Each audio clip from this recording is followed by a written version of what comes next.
she said, "Come talk." You say it was closed door, but then finally she said, "Well, let's open it. Let's do it openly." And no preconditions. Let's talk. You still said no. Why? Oh, actually, she insists to have a closed door manner. Yeah.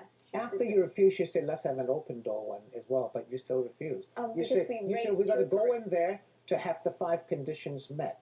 Those are preconditions. We have two prerequisites. One is to have an open meeting, and then which another is to stop the prosecution of the protesters. Yeah. But there are over 700 of them now.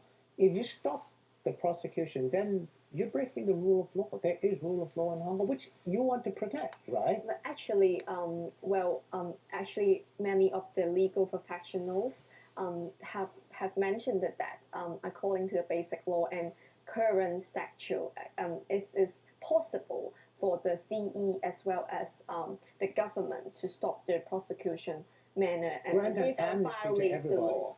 You mean an amnesty to everybody, right? No, it is to stop the prosecution, and yeah, Okay, to stop so the investigation process. Okay, so in other words, just say everybody, you will not charge you, and that's the end of the matter. Yeah. Is that really possible, Eve? Do you think if the government did that, wouldn't that be undermining our rule of law? Because some of them did commit pretty violent crimes.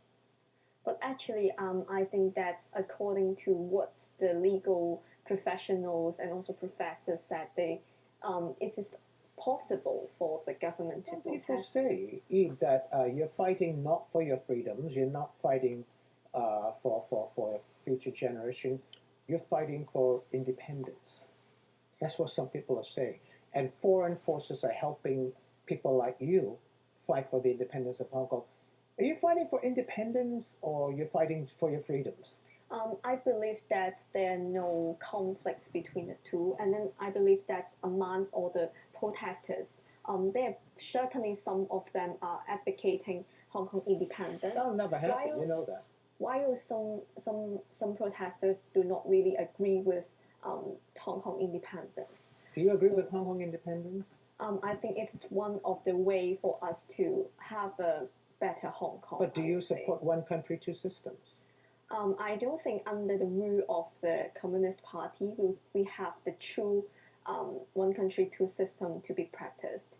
Yeah. So you feel that there is, in fact, what you're saying is that there's no hope. The current situation of one country, two systems, so there's no that's hope. why so many teenagers come out, because they cannot see any hope. They cannot find any way out other than going to the streets and then to express their voice. But that is distressing to hear, because most of the guests, young people I've had here before, never said that they supported a separation or independence. They supported one country, two systems, but they want to preserve the freedoms that Hong Kong has, right?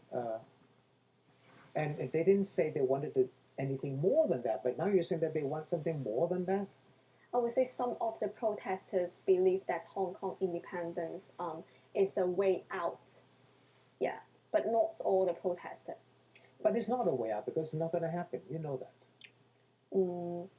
And then I would say, if you would like to pursue the democracy in Hong Kong under the system of under the one country two system in the current situation, I cannot see how we can really get our freedom safeguard under this kind of situation. All right. Okay. Well, let's hope things do get better rather than getting worse. Thanks for watching. See you next time. Good evening.